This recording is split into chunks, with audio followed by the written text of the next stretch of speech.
Thanks for checking out Chamber Web TV. This is Cambridge Votes 2014, a conversation with the candidates for the October 27th municipal election. I'm Brian Butcher, I'm Vice President of the Chamber, and today it's my pleasure to welcome Daniel Durocher, candidate in Ward 4. It's a pleasure to be here, Brian. I have to say before we start, Gary Goodyear, Catherine McGarry, all these people who sat in this chair, and finally I get the chance to be interviewed by Greg Durocher. Brian. Oh, Brian. Pleasure. Yeah, pleasure. Sorry about your Pleasure. luck. You're stuck with me. So the campaign's underway. It Big is. Time. You're out there banging on doors and that I am. pounding in signs. Yeah, making sure everybody knows that I'm running and my issues and make sure that I know their issues going forward. Good. Are you enjoying yourself? Oh, tremendously. Yeah. Tremendously. It's fun meeting new people. I've always enjoyed that. So. Okay, Daniel, why are you running? Why am I running? That's an important question. Most candidates lead with an issue.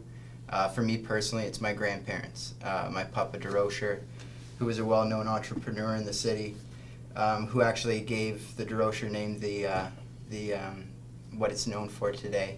My Grandpa Laneson, who was a pastor. Both my grandmas. Unfortunately, I only have one grandparent left. Yeah. That's why I'm going forward, to fulfill the potential they saw in me at an early age and to give back as much as I can like they did. And that's why I'm running. That's great.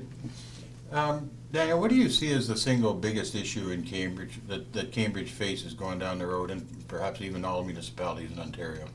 Matching our population growth with the growth of jobs and infrastructure and all that leads into it. I think we need to really find a way of building up our cores instead of sprawling out. We have the surface area that equal to Kitchener, but with half the population. That's a huge issue. LRT, we've all been talking about that. We're going to get to that as well. Yes. Yeah. It just doesn't work in Cambridge just because of our sprawl. If we want a main transit system, that a majority of people are going to use like they do in Toronto and Hamilton and other big cities, we really need to start building up our core and focusing our growth there instead of expanding our territory. Do you want to bring people closer together? Yes, sir. Yes, sir. It's important. It builds a community. At the same time, we really need to protect our heritage and natural beauty. I think we see cities out there matching what we need and their needs, and we can take their initiative as well. Yeah, good. Yeah. Well, since you've been around and knocking on doors in your ward, you Yeah. probably have a pretty good idea about what's the single biggest issue in Ward 4. Traffic's the biggest issue. The bridge they built at the Delta eased some of the traffic. There's some concerns and some complaints about it, but that always happens when new things are developed. Sure. And people need Sure. to start getting used to it. Traffic is the biggest issue, and our focus really needs to be on finding a way to get public transit working for Cambridge. LRT is not going to work for Cambridge. We really need to start focusing and exploring other alternatives. Go Transit is something that I think pretty much every candidate can agree with. That's something that we need to bring to Cambridge. That's the biggest issue. Protecting our heritage buildings as well. That's a huge issue, especially in downtown Galt. It's the beauty of Galt. It's why people from the region come to Galt. The beautiful Grand River, the stone brick buildings, things like that. Protecting that and still balancing. We're an innovative society, and we really need to find that balance. Yeah, it's funny. We walk downtown Galt, everywhere in town, and we walk past some incredible architecture. Definitely. And natural landscape. Definitely. And of course, because you live here, you take it for granted. You don't think about it. You need to stop and smell the roses and appreciate what we have. We're lucky to live in Ward 4. It's arguably, I'll say it, the most beautiful and recognized part of our region of Waterloo. And it's recognized for the older buildings in the Grand River, and we need to focus on that. Now, you already touched on LRT. Yep. You know the Chamber wasn't real keen on LRT. No. We were opposed to it, but we really didn't like the idea of Cambridge paying for LRT and not having the trains. Yeah. But that's a done deal now. It's on its way. Do you have any ideas on how we can move quicker with LRT or make specific changes? It sounds like you wouldn't be in favor of the trains coming here anyway, at least the way way things are currently are. How do we improve our transit system? Well, first of all, we have to start looking forward. I think enough of us keep complaining about it, we keep looking back. And that's a problem because Kitchener and Waterloo, they're not looking back on the issue, they're looking forward. Cambridge needs to look forward. We need to find a way to regain the leverage that we once had in regional council. That happens only with strong initiatives. Go Transit, Go Service in Cambridge. That will bring people to and from GCI to Toronto in less than an hour and a half. Now that's something that we absolutely have to need. That will bring back the leverage that Cambridge needs. Yeah, and Kitchener has limited go right now, Yeah. and a promise of two-way all-day go from the province. And yet it's a different route, and it's a shorter route, and a less expensive route to build Definitely. up from Cambridge. Definitely. So you're much in favor of 100%. It will bring jobs, and more importantly, it will bring more events because people will be able to come from London. You know, it will connect all of southwestern Ontario. LRT, it just connects Waterloo to Kitchener, which is already connected. GO will connect Cambridge to Hamilton, Toronto, London, Guelph, and that's what we need. Right. Yeah.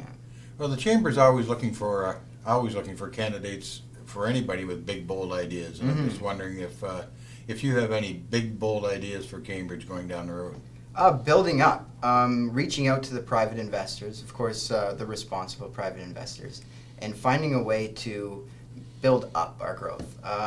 Looking to the same people, the architects in Toronto, asking the right questions, and bringing them into our core and asking them, what can we do about this area? How can we relieve the traffic? And how can we make our city grow? That's a focus.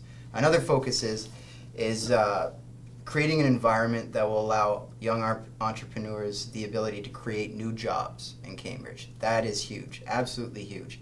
I think it's the responsibility of every city councillor is to fight for the jobs that currently exist. Yeah. But on the other hand, you know, there's a flip side. We need to start creating new jobs for the younger generation coming forward. There's a huge problem with youth employment, but I think those entrepreneurs, if they're given just a little bit of leeway, they'll address that problem. We'll be on our way. Well, you're certainly speaking to the Chamber and our Yeah. membership with that one. Yeah. Jobs. Definitely. More definitely. employment, yeah.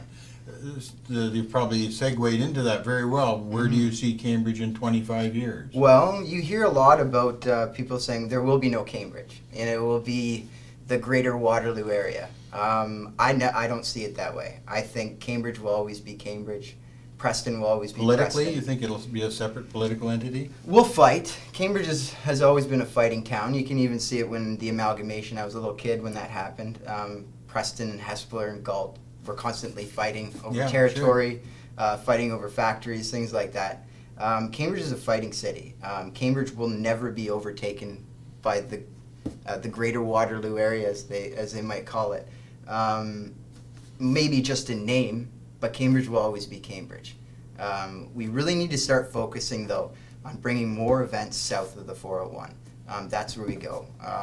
Bringing more people from Southern Ontario to Cambridge. Cambridge is the destination to come to. That will bring in jobs, you know, because like Toyota, we reach out to them, see if they want to host an event, things like that. Yeah. Yeah. Good.